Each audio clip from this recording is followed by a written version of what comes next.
Sim. Amém. Então vamos começar com o estudo de palavra. É onde que põe ali? Pode mandar as provas pro meu WhatsApp. Em texto. É em texto, pode ser em texto. Posso fazer foto e mandar? Pode me entregar o papel também. Tá aqui já? You live with me, brother. Just give me that. Ok, Amém. Então agora a gente vai ter o estudo de palavra. Ok? Então, palavra. 2 Timóteo. I'm going to record this down, ok? Deixa eu ver se eu acho aqui da Então, Você acha o quê? não. a resposta da cidade. Yes.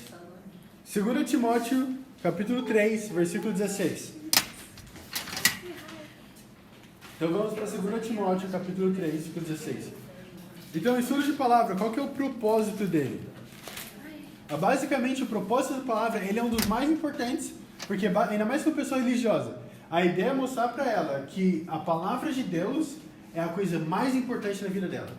Ok? Querendo dizer que seja lá o que você mostrar na Bíblia, que vá contra a teoria dela, vá contra o que ela acredita, ou tradições dela, falsas doutrinas, entende? Ela mostrando a palavra de Deus, ela vai ser confrontada. Então essa é a ideia do estudo da palavra, ok? Para poder ajudar as pessoas a terem aquela âncora na palavra de Deus. Amém. Ótimo? Então, 2 Timóteo, capítulo 3, versículos 16 e 17, diz assim: Toda a escritura é inspirada por Deus e útil para o ensino, para a repreensão, para a correção e para a instrução na justiça, para que o homem de Deus seja apto e plenamente preparado para toda boa obra. Então, por que a escritura é importante? Né? Por que ela é relevante para a gente? Ajuda a gente a entender porque a palavra de Deus em si tem muitas coisas que vão contra ela no mundo.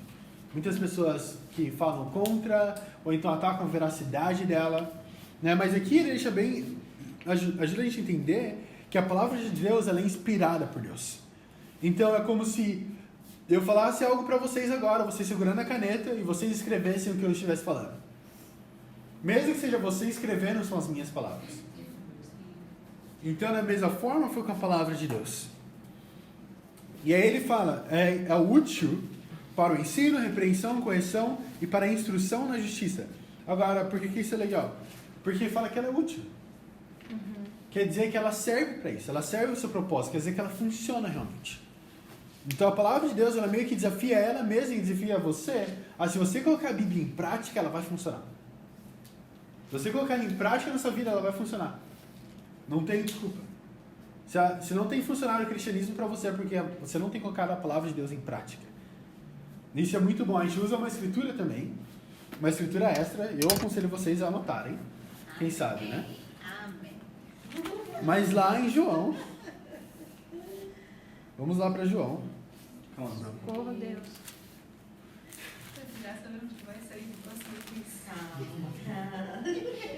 João capítulo 7, versículo 17. Quem sabe pro normal também? 7 e 17. João 7 e 17. Vamos para lá. É uma escritura extra. Porque sempre que a gente está falando só vai ser útil se ela colocar em prática. Então, porque a gente fala a palavra de Deus ela é útil, certo? Tem que colocar ela em prática e tudo mais. Mas como que a gente consegue provar isso até mesmo biblicamente? 17. Olha aqui. Capítulo 7, versículo 17 fala assim: Se alguém decidir fazer a vontade de Deus, descobrirá se o meu ensino vem de Deus ou se falo de mim mesmo.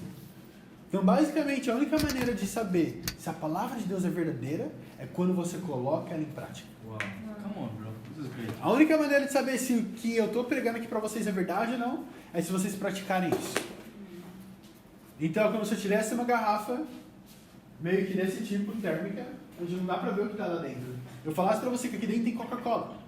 E o mundo inteiro falasse para você que tem Coca-Cola aqui dentro. As pessoas se juntassem, falassem, postassem nas redes sociais, fizessem estudos sobre essa garrafa e falassem: olha, nessa garrafa tem Coca-Cola. Mas qual a única maneira que você vai saber que tem realmente Coca-Cola? Se você abrir ela e realmente beber. Tirar o líquido de dentro. Aí sim você vai poder saber se realmente coloca ou não. Então, da mesma forma que a palavra de Deus, a única forma de saber se ela realmente funciona é colocando a palavra de Deus em prática. E aí ele fala para que era útil: ensino, repreensão, correção e instrução. Ensino, você apenas ensina algo que você ainda não sabe. Repreensão, você repreende sobre algo que alguém já sabe que deveria fazer, precisa ser repreendido, porque ele já sabia. Correção é algo ainda mais duro para a pessoa. E aí ele fala instrução na justiça, que é basicamente ajudar a pessoa a seguir o que Deus acha que é certo e errado. Então é discernir o bem do mal, o bom do melhor. Então ser sábio, basicamente. Sim. E aí ele fala para que o homem de Deus seja apto e plenamente preparado para toda boa obra. Querendo dizer que se eu não uso a palavra de Deus, eu não consigo ser apto e preparado para poder fazer a vontade de Deus. Isso é muito bom com as pessoas religiosas que vão para a igreja apenas de domingo para sentar lá e sair. Né? Então, se ela não usa a palavra de Deus, não aplica na vida dela, ela não consegue ver como uma cristã. Não importa o quanto ela sinta no coração dela. Ótimo? Ótimo. Vamos lá para Hebreus. Hebreus capítulo 4, versículo 12 ao versículo 13. Hebreus 4, do 12 ao 13. Fala assim. Já estão lá? Desculpa. Sim. Hebreus capítulo 4, versículo 12 ao 13 diz assim: pois a palavra de Deus é viva e eficaz, e mais afiada que qualquer espada de 2 gumes. Ela penetra até o ponto de dividir alma e espírito, juntas e medulas, e julga pensamentos e intenções do coração. Nada em toda a criação está oculto aos olhos de Deus. Tudo está descoberto e exposto diante dos olhos daquele a quem havemos de prestar contas. Então aqui há uma escritura bem famosa. E o que ela fala? Basicamente sempre, como eu falei no último estudo, pergunta para a pessoa o que ela entendeu do que ela leu.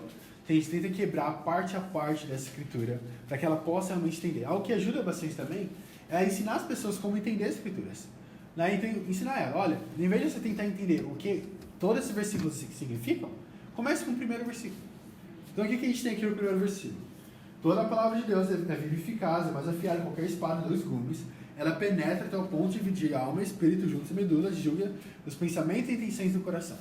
Isso é mais fácil de entender do que toda a escritura que a gente acabou de ler. Então a primeira coisa fala que a palavra de Deus ela é viva e eficaz. Essa é a primeira parte. Eficaz, claro, ainda vai lá, ainda entra a parte daquela parte de ser útil, mas viva significa que é relevante até mesmo hoje para você. Algo que é vivo pode ter alguma relevância para você hoje. Pode mudar a sua vida. Entende? Pode trazer alguma mudança no seu dia a dia. Porque é vivo, é algo que pode realmente ter um impacto no seu dia. Vamos Okay? lá, Yuri. Fala mais afiado que qualquer espada de 2 gumes. E aí é quando a gente usa aquele exemplo de sempre, certo?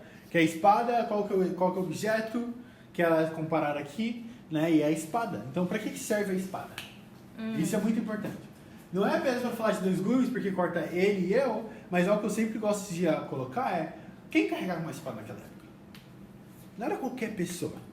E se eu carregar uma espada, quer dizer que eu sei usar aquela espada. Porque se eu não sei usar uma espada, o que eu vou acabar fazendo? Me ferindo. E ferindo outras pessoas, sem querer. Então o que acontece hoje em dia? Várias pessoas que estão carregando essa espada por aí, sem saber manusear ela e ferindo várias e várias pessoas. Come on, bro. Então isso é importante para poder mostrar para a pessoa que a palavra de Deus não é brincadeira. Ela realmente compara com uma espada, não com um bisturi. Porque o que mostra a seriedade disso? Pode tirar a vida de alguém, tanto quanto proteger a vida de alguém.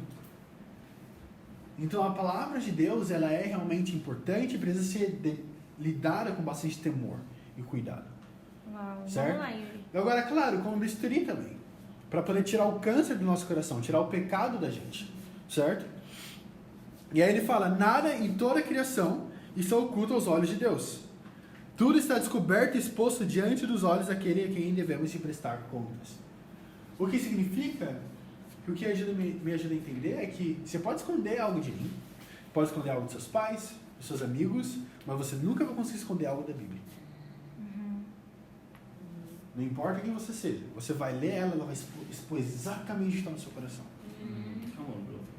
Por mais que você não queira ver, quando você lê a Bíblia realmente, ela vai expor diretamente o seu coração. Então nada está escondido aos olhos de Deus. E ele fala: quem devemos de prestar contas. Então, se ela é viva e eficaz, ela nos ajuda a viver uma vida que realmente agrada a Deus, certo? Agora, ele fala aqui que a gente deve prestar conta. Então, se eu não coloco ela em prática, como que eu vou prestar conta a Deus depois? Uhum. É verdade. Então, essa é uma das importâncias, por que a Bíblia é tão importante. Porque, definitivamente, ela vai nos ajudar a viver uma vida a qual, quando a gente chegar no último dia, a gente vai poder saber como prestar contas a Deus. Uhum. Vamos lá, Yuri. Come on, bro. Agora, a gente quer ver 3 coisas na palavra, que a palavra de Deus fala, que vão nos distanciar de entender ou seguir a palavra de Deus. Ok? Uhum. A primeira coisa a gente vai ver agora, que está em 2 Pedro. 2 Pedro, Come on, bro. Take us there. capítulo 1. Vamos lá. 2 Pedro, capítulo 1, versículo 20 ao 21. 2 Pedro, capítulo 1, versículo 20 ao 21. Vai, Yuri. Diz assim: antes de mais nada, saibam que nenhuma profecia da Escritura provém de interpretação pessoal, pois jamais a profecia teve origem na vontade humana, mas homens falaram da parte de Deus, impelidos pelo Espírito Santo. Agora, isso é incrível. Tem várias coisas muito incríveis aqui na Escritura, certo? A primeira dela é que ele fala que a primeira coisa que vão nos tirar realmente da palavra de Deus, seguir ela ou entender, ele fala que é interpretação pessoal. Agora, o que seria isso? Seria ler o texto que alguém escreveu olhando pelo ponto de vista próprio, não pelo do escritor. Então, o escritor teve um porquê dele escrever aquilo. Teve um porquê de como ele escreveu, certo? Então, a Bíblia fala que Deus ele escreveu a Bíblia de uma forma para ser entendida de uma forma específica. Agora, quando a gente coloca o meu próprio ponto de vista ali, eu posso tirar para poder tentar colocar da minha própria maneira. E eu faço a minha própria interpretação pessoal. Então é basicamente tirar coisas do contexto. Basicamente pegar e tentar fazer com que agrade o que eu quero. Né? Que seja do meu agrado. Então isso é uma das coisas que realmente vai tirar a gente da palavra de Deus ou fazer com que a gente não entenda ela. Isso é bom. Mas aí ele fala, pois jamais a profecia teve origem na vontade humana, mas homens. Agora, essa palavra homens, na real, o significado dela inteira é homens santos. Né? Então não foi também qualquer tipo de pessoa que escreveu a Bíblia. Não foi qualquer homem que estava lá parado e escreveu. Foram homens santos. 2 Pedro capítulo 1. Então, homens santos que escreveram pela vontade de Deus. Então eles fizeram isso realmente para poder escrever o que a palavra de Deus falava. Então santo é alguém realmente sem pecado. Então pessoas escolhidas a dedo por Deus escreveram a palavra de Deus. Isso me ajuda muito a entender, porque não foi qualquer coisa. Ele fala impelidos pelo Espírito Santo. Agora, essa palavra impelido significa dirigido, ou empurrado, então forçado, direcionado. Então quem deu a direção do que escrever não foi a própria imaginação deles, mas a de Deus. Wow, come on, bro. Então isso é importante para explicar para a pessoa por que mesmo que foi escrita por homens, ainda assim é relevante para a gente. Ok? Ótimo. Então vamos lá para ver a segunda coisa que pode tirar a gente realmente seguir a palavra de Deus com todo o nosso coração, ou então fazer com que a gente não entenda ela. Vamos lá para João capítulo 8. Vamos lá, Yuri. Yuri. Pega, irmão. João capítulo 8, versículo 31. 31 e 32. Então o que está acontecendo aqui? Basicamente, os fariseus, antes do contexto, eles estavam tentando ir contra a validade do testemunho de Jesus Cristo. E aí Jesus vai lá e prega para eles e tenta validar o testemunho dele. E aí, depois disso, muitas pessoas acreditam em Jesus. E é onde a gente vai entrar agora, ok? Então, olha isso. Então, qual que era o testemunho de Jesus? Quem ele era, basicamente. Agora, vamos ler aqui o que está escrito aqui no versículo 31. Uau. Fala assim: disse Jesus aos judeus que haviam crido nele: se vocês permanecerem firmes na minha palavra, verdadeiramente serão meus discípulos, e conhecerão a verdade, e a verdade os libertará. Ok? João capítulo 8, versículo 31 ao 32. Come on, bro. Então, o que ele fala aqui? Qual a primeira palavra dessa escritura? Disse Jesus aos judeus que haviam crido nele. Então, quem creu em Jesus Cristo? Os judeus. Agora, isso é importante por quê? Porque para um judeu acreditar que Jesus Cristo era o Messias, o Filho de Deus, é muito mais pesado que um gentil. Um judeu acreditar nisso significa eu estou disposto a morrer por ele, colocar minha vida em risco, porque quer dizer que eu vou morrer, vou ser morto. Da mesma forma que Jesus foi, os apóstolos foram, todos eles, certo? Ser odiado pela sociedade. Eles falaram, vou colocar minha vida na linha, em risco por vocês, Jesus. E aí o que Jesus fala para eles? Nossa, incrível, muito bom, pode entrar no reino, vocês são bem-vindos, são todos salvos, são libertos. Não. Ele começa a passar um passo a passo do que eles deveriam fazer. Então, eles já tinham fé, certo? E aí ele fala, ok, se vocês permanecerem firmes na minha palavra, então a primeira coisa que eles precisam fazer depois de ter fé é usar essa fé para dar força para eles poderem permanecer firmes na palavra de Deus. Então, começar a viver. Quando você começa a viver a palavra de Deus, permanecer firme, algo muda também. Você se torna o quê? Um discípulo. Uau. Então, você se tornar um discípulo, certo? Agora eu sou um discípulo. Então, agora, vivendo como um discípulo, seguindo as características de um discípulo, o que eu começo a conhecer? A verdade. Agora, conhecer a verdade... Você vê que ele separa, ele fala, conhecerão a verdade se libertará? Porque apenas conhecer a verdade não vai te libertar. Tem vários teólogos ao redor do mundo inteiro, e ainda assim, não são libertos. Teólogos ateus. E ele fala que a verdade, ela tem o poder de te libertar. Agora, claro, eles não ficaram tão felizes com isso. A gente pode ler depois do versículo 33 e 34. Ele fala, como você pode falar para eles ser liberto? A gente não é escravo de ninguém, mesmo que eles eram. Né? Foram escravos muitas e muitas vezes a geração deles. E aí Jesus fala, aquele que vive em pecado é escravo do pecado.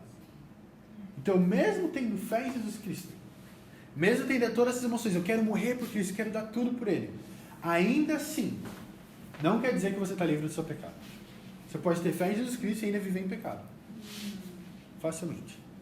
Então, a segunda coisa que pode tirar a gente da palavra de Deus são as nossas emoções. Não as emoções por si só, mas ser emocional. Então, deixar com que as emoções te liderem. Te guiem, ao invés de realmente liderar suas emoções. Então, aqui a gente tem pessoas com muitas emoções que tinham fé em Jesus Cristo, mas ainda assim, infelizmente, elas não eram libertas do próprio pecado. É interessante porque ele fala sobre mentira também. Né? Então, eles começam a mentir para Jesus, falando que nunca foram escravos de ninguém, que eram os filhos de Abraão e tudo mais. Fala até mesmo das pedras posso trazer descendência a Abraão. Mas isso é importante porque Jesus Cristo ele vai contra a tradição deles. E por que isso é importante? É o que a gente vai ver agora. Mateus 15.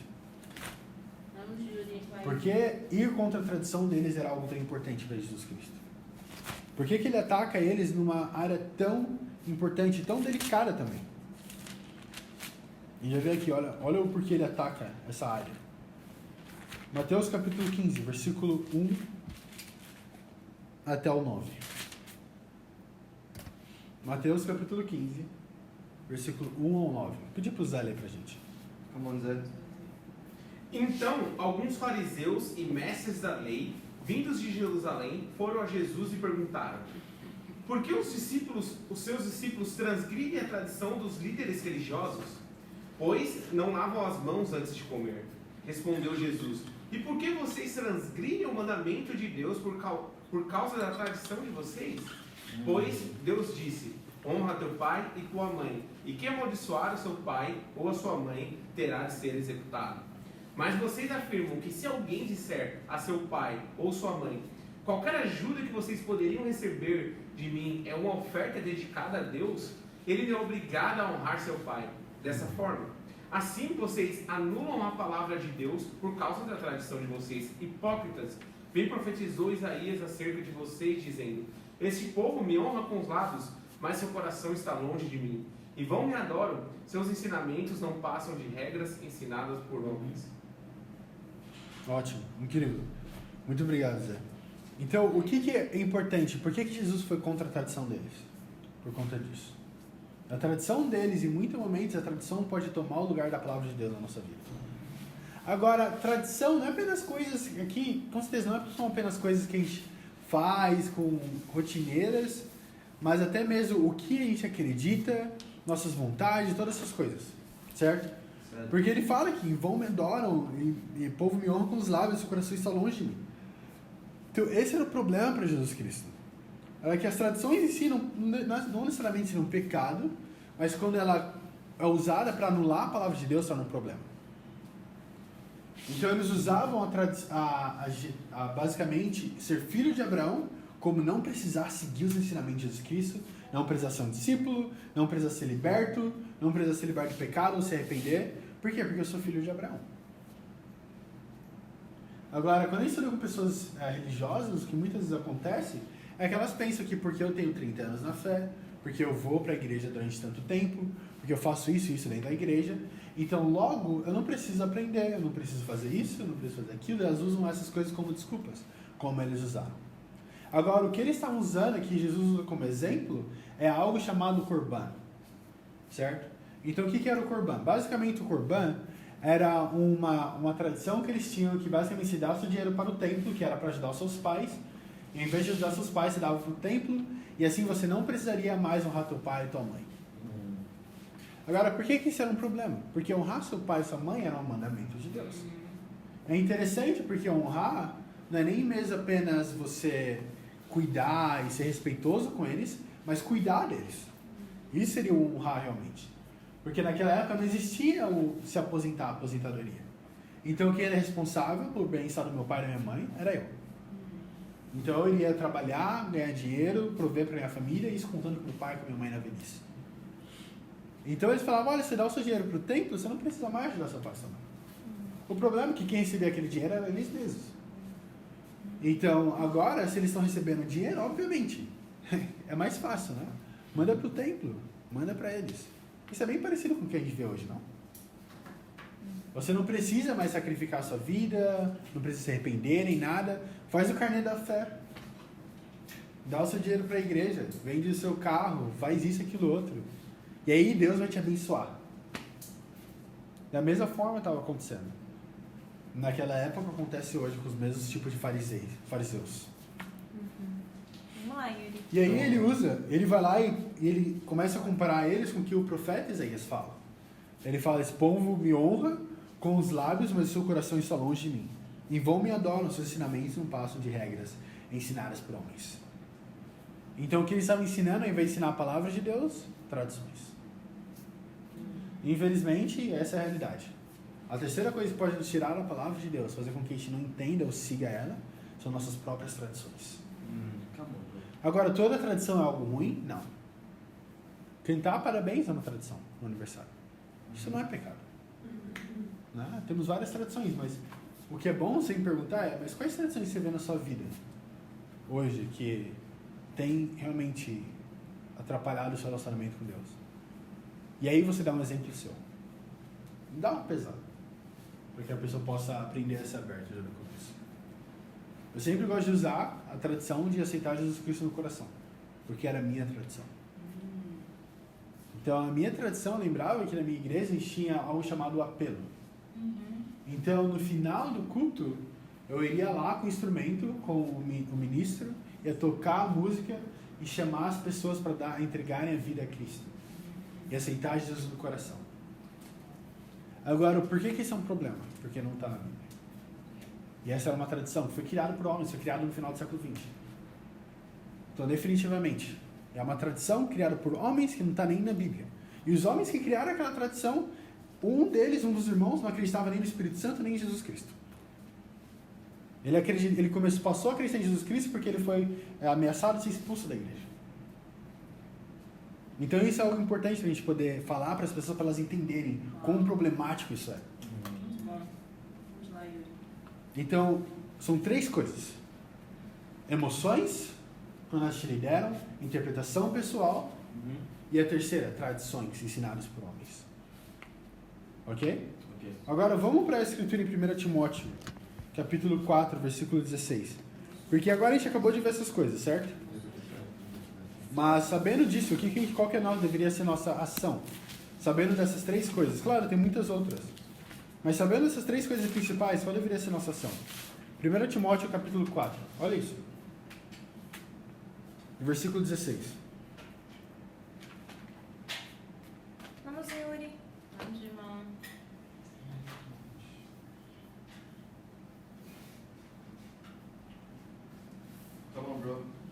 1 Timóteo, capítulo 4, versículo 16. Diz assim: atente bem para a sua própria vida e para a doutrina, perseverando nesses deveres, pois agindo assim, você salvará tanto a si mesmo quanto aos que te ouvem. Ótimo. Então aqui ele fala, qual que é a importância dessas coisas? O que a gente deve fazer, sabendo dessas coisas? É a gente atentar bem para a nossa vida e doutrina. Porque eu sei que essas coisas podem me atacar. Para ou fazer que eu pare de viver a palavra de Deus, ou para fazer com que eu não siga a palavra de Deus pelo que ela fala. E alguma dessas duas áreas ela vai tentar atacar. Agora, qual que é mais importante? Você faz essa pergunta. Vai ainda dar uma balançada na pessoa. E ela vai falar, sei lá o que for. Um exemplo bom é o exemplo do avião. Se eu comprasse agora uma passagem de avião para você, para Paris. Mano, tá tudo pago, Tânia. Passagem de avião para você, Paris. A igreja gosta muito de você, irmã. Entende? E aí, a Carol falou: quer saber, eu quero mandar minha irmã para Paris. Por que a gente não faz uma vaquinha? E aí ela começou a organizar o pessoal. Aí o Vitor falou: não, tudo bem, eu vou vender tudo que eu tenho para que a Tânia vá para Paris. E aí a gente vai lá, todo mundo coloca dinheiro e tudo mais. Ok, a gente paga o avião, a gente paga a hospedagem. Nossa, a gente paga um carro, um chofer para ficar dirigindo você lá, spa todos os dias, restaurante fora, tudo pago. O único problema, porque a gente é meio pobre, então a gente gastou todo o nosso dinheiro nessas coisas, então a gente teve que economizar na passagem. E aí, o avião que a gente pagou para você, a asa direita não funciona muito bem. A esquerda funciona muito bem, top, não desliga em nenhum momento. Agora a direita, vira e mexa, desligadinha. Aí depois ela volta, depois ela desliga. Tem vezes que ela não volta, né? Você iria nessa passagem? A hesitação. Cruzes. Satã. Já tô salva mesmo. Uma pessoa em sã consciência diria não. Não iria. Por quê? Porque eu não quero cair. Então, da mesma forma, se você quer voar com Deus, você precisa das duas asas. Precisa tanto a sua vida e a sua doutrina. Ok? Então precisa perseverar. E é interessante. Porque como eu falei, né? Às vezes funciona, às vezes não. Mas qual que é o problema disso? Ele fala, se perseverar nessas coisas. Então não é apenas um dia você atentar para a sua vida e doutrina, mas todos os dias você perseverar nisso. E prestar atenção na sua vida e na sua doutrina. Agora a doutrina é o que você ensina. São as regras pela qual você vive a sua vida. Agora, a vida é realmente o que você coloca em prática. O que você tem feito, os seus atos, seus feitos, todas essas coisas. Então essa é a sua vida. Então precisa prestar atenção nessas duas coisas. E aí ele fala o porquê que isso é tão importante. Porque fazendo isso eu vou salvar tanto a mim mesmo, quanto aos que me ouvem. Interessante. Ele já deduz que tem alguém te ouvindo. Quer dizer que as pessoas prestam atenção na sua vida. E um discípulo vai pregar a palavra de Deus. Não é uma pergunta sobre isso. Então, com certeza, isso é algo muito bom aqui. Né? Isso é o 1 Timóteo. Agora, claro, né? Atentar para a minha própria vida e doutrina para poder estar salvo, certo? Mas quem é que me ensina essa minha doutrina? Os meus líderes, não? Geralmente são os líderes que vão lá na frente e ensinam. Agora, vamos ver o que a gente tem que fazer. O porquê que é importante. Vamos lá em Atos, capítulo 17. Vamos, Yuri. Então, claro, a gente viu que a gente precisa tentar para a nossa vida e doutrina. Agora vamos ver um exemplo de alguém que atentou. Atos 17, versículo 10 ao 12. Aqui está se perguntando qual que era a cidade. Antioquia. Come on, bro. Não, não é Antioquia não. Tessalônica. Ah, é Tessalônica. Tessalônica era a cidade que tinha um porto, ok? A cidade que tinha um porto, que era, por isso ficou rica, né? Então, Tessalônica. Por isso ficou rica. Mas olha isso, Atos 17, versículo 10 ao 12. Fala assim: logo que anoiteceu, os irmãos enviaram Paulo e Silas para Bereia. Chegando ali, eles foram à sinagoga judaica. Os bereanos eram mais nobres do que os tessalonicenses, pois receberam a mensagem com grande interesse, examinando todos os dias as escrituras, para ver se tudo era assim mesmo. E criaram muito dentre os judeus, bem como dentre os gregos, um bom número de mulheres de elevada posição e não poucos homens. Então aqui a gente tem um exemplo de alguém que atentou bem para a sua vida e doutrina. Eles foram lá e precisaram examinar para ver o que os líderes deles estavam ensinando da doutrina deles. Era realmente verdade ou não. Essa é a parte da doutrina. Certo? Então a doutrina é o que? É o que é ensinado. E a pergunta que tem que se fazer é, você tem questionado o que você tem aprendido? A realidade é que a sua salvação está na linha. Não vai colar a desculpa de, eu não sabia, eu confiei. Não, você tinha Bíblia. Come on, bro. Você tinha a sua própria Bíblia, então é a sua salvação. Então aqui eles estavam atentando para a doutrina deles. Atentando para o que eles estavam sendo ensinados. Então essa é a importância. E mesmo que era Paulo e Silas, pessoas renomadas. Né? Ainda assim eles queriam ver se era realmente tudo assim mesmo. Agora, vamos ver para a próxima parte de doutrina. Vamos ver vida. Vamos lá em Tiago. Tiago, capítulo alguma coisa. Capítulo 1. Tiago, capítulo 1, versículo 22. Eu acho. Acredito eu. Isso. Capítulo 1, versículo 22. Come on, bro. Do 22 ao 25. Então aqui é a parte da vida. A gente viu já a doutrina. Vamos ver vida. Ok? Versículo 22. Tiago, capítulo 1, versículo 22 ao 25. Tiago, capítulo 1, versículo 22 ao 25. Fala assim. Sejam praticantes da palavra e não apenas ouvintes, enganando-se a si mesmos. Aquele que ouve a palavra, mas não a põe em prática, é semelhante a um homem que olha sua face no espelho e depois de olhar para si mesmo, sai e logo esquece sua aparência. Mas o homem que observa atentamente a lei perfeita, que traz a liberdade, e persevera na prática dessa lei, não esquecendo o que ouviu, mas praticando, será feliz naquilo que fizer. Então aqui é a parte da vida, certo? E algo que é interessante, ele fala no começo, ele deixa bem claro, sejam praticantes da palavra, não apenas ouvintes. Mas aí ele dá um exemplo, certo? Ele compara a Bíblia com mais um objeto. Ele compara com o espelho. Agora, o que o espelho faz? O que ele mostra? Realidade, o reflexo. Não? Agora, qual foi a última vez que você olhou no espelho? Melhor. Agora há pouco, hoje de manhã. Quem é que olha para o espelho mais de uma vez no dia? Uma vez? Mais de uma vez. More than once. Eu olho para o espelho mais de uma vez. Pelo menos de manhã e de noite. Eu lembro da minha casa. Amém. O Zé é um caso excepcional.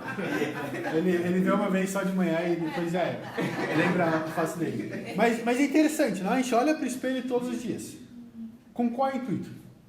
Para ver se tem algo lá no seu rosto, né? Não tem remela no seu olho, né? Não tem aquela baba seca de dormir, não tem alguma coisa lá, para ver se tem alguma coisa no seu dente, sobrancelha está arrumada, cabelo, tudo isso. Né? Por isso que a gente olha no espelho. Agora, com a palavra de Deus é semelhante. A gente olha nela todos os dias. E o que ela vai refletir? A sua remela, as partes que estão sujas, que precisam ser arrumadas. Mas agora, vamos dizer que eu olho para o espelho, certo? E na hora que eu tiro meu rosto do espelho, eu esqueço. Eu consigo arrumar alguma coisa? Só saio de casa mesmo sem fazer nada. Eu lembro que quando eu era criança, eu não ligava muito para essas coisas. Minha mãe sim, mas eu não. Então eu olhava no espelho no começo, mas depois eu saía e esquecia. Esquecia de lavar o rosto, deixar o cabelo uma bagunça. Né? Esse cabelo grande, né? Quando você dorme, fica tudo amassado. Sim. Aí chegava na escola parecendo um Minecraft, assim, com a cabeça quadradinha. Isso. Era terrível. Mas porque eu olhei no espelho, eu pensei, vou arrumar. Mas depois eu esqueci, não fiz nada sobre isso. Então, da mesma forma, se eu olho para a palavra de Deus, ela mostra uma reflexão, mas não coloca ela em prática, é a mesma coisa. Muitas vezes a gente vai precisar olhar para esse espelho mais de uma vez. A pergunta é se você está disposto a arrumar as coisas que você vê? Está disposto a permitir com que a palavra de Deus reflita as coisas no seu coração, que precisam ser arrumadas? E ele fala realmente, né? Ele fala, mas o homem que observa atentamente a lei perfeita, que traça a liberdade, e persevera na prática dessa lei, não esquecendo o que já ouviu, mas praticando, será feliz naquilo que fizer. Então, o intuito desse, é bom você falar isso para a pessoa, o intuito desse estudo não é que você apenas ouça, tenha essas anotações, jogue isso em uma gaveta e esqueça. mas coloque ele em prática realmente. Não esqueça o que você ouviu, não esqueça o que foi ensinado para você. Você precisa colocar isso em prática na sua vida. Porque eu te garanto que você vai ser feliz em tudo que você fizer se você colocar isso em prática. Porque é a palavra de Deus. Agora a pergunta que fica é, ok, legal, aprendi essas coisas, mas por que eu deveria estudar a Bíblia? Por que eu faria esses estudos bíblicos? Porque eu estou sentado aqui com você perdendo 1 hora da minha vida. Eu poderia fazer 1000 coisas, poderia estar em 1000 lugares diferentes. Esse é o porquê. João, capítulo 12, versículo 48. Vamos, Yuri. Vamos lá para João, capítulo 12, versículo 48. Aqui a gente já vê o porquê. João 12, 48 diz assim: há um juiz para quem me rejeita e não aceita as minhas palavras. A própria palavra que proferi o condenará no último dia. Uau! Então quem é que vai ser o juiz? Quem vai te julgar realmente no último dia? Muitas pessoas vão falar Deus. Mas não, é a palavra de Deus. Quando você vai para o tribunal, quem te julga? É o juiz ou é a lei que você quebrou? Na lei. Você quebrou a lei. Se você não tivesse quebrado a lei, o juiz não precisaria estar lá. Nem ia fazer nada. Agora, porque você quebrou a lei, pela lei você vai ser julgado. Agora, claro, vão ter pessoas que vão reforçar a lei, como Jesus Cristo, os discípulos, aí as pessoas que Deus colocar na sua vida. Elas vão te ajudar a reforçar a lei de Jesus Cristo, a palavra de Deus, na sua vida. Mas quem vai te julgar no último dia, você vai ser julgado por essas palavras. Então, essa é a importância de estudar a Bíblia. A estuda a Bíblia com as pessoas, eles podem falar das coisas que você abriu mão. Isso ajuda elas a terem fé. Né? Fala, olha, eu abri mão da minha carreira, abri mão do meu país, abri mão disso, daquilo outro. Eu fiz isso para Deus. Não porque eu estava fazendo uma brincadeira, mas porque eu entendo o quão importante isso é. Porque minha vida depende disso. Sim. E eu estou aqui perdendo meu tempo também com você, abrindo mão de outras coisas que eu poderia estar fazendo. Porque eu entendo que isso também depende da sua vida. Agora, e pelo menos para pessoas orgulhosas, então, principalmente para os homens, é bom falar para eles, né? Que olha, eu estou aqui falando isso para você porque eu tenho certeza que tem muitas pessoas que não estão dispostas a te falar a verdade. Se você está disposto a ouvir a verdade da palavra de Deus, ser cortado, porque ser cortado não é legal, ninguém gosta de ser cortado pela palavra de Deus, a palavra de Deus expondo o seu coração, olhando para o espelho, a gente está aqui para isso que serve os seus bíblicos. A gente sempre vai te mostrar a palavra de Deus. Tudo que a gente for falar vai estar baseado na Bíblia. Está disposto a seguir, disposto a mudar sua vida baseada nela, é isso. Não é um convite para uma igreja, não é um convite para fazer parte de um grupo legal, é um convite para mudar sua vida de cabeça para baixo. E para Deus já dá glória. Amém. Amém.